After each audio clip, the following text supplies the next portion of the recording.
তো আরেকটা মনে পড়ছে কইরা একে রাস্তা দিয়ে আড়নের সময় দেখে যে বাড়ির সামনে লেখা মরহুম আব্দুল কুদ্দুস তে নতুন বাড়ি কইরা এই আর্টিস্ট আছে তার বাড়ির সামনে নাম লেখাইব। তো নাম লেখাইতে ভাই নাম কর কইলে মরহুম মোহাম্মদ আব্দুল করিম। কেডাই ডাক আমি দো কত মরহুম লেহাম কি তা কয় শব্দটা দেখছো তুই নমুনা দেখছো তুই শব্দটা মরহুম মরহুম শব্দটা ব্ল্যাক কাউ এটা তো মন নেয় না লেখো তোর শিখাইছি এত কথা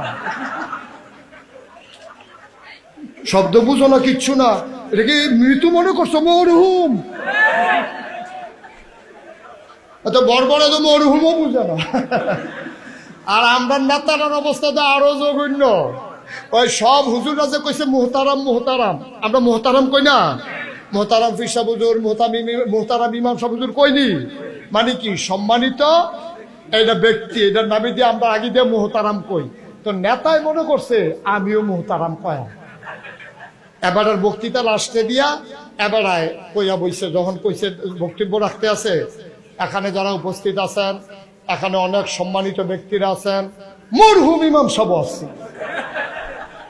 ওই মোহতারামের জায়গায় ঠেলার লোকে মরহুম আইয়া পড়ছে নাউজুবিল্লাহ কফাল কি খারাপ আমরা দেখেন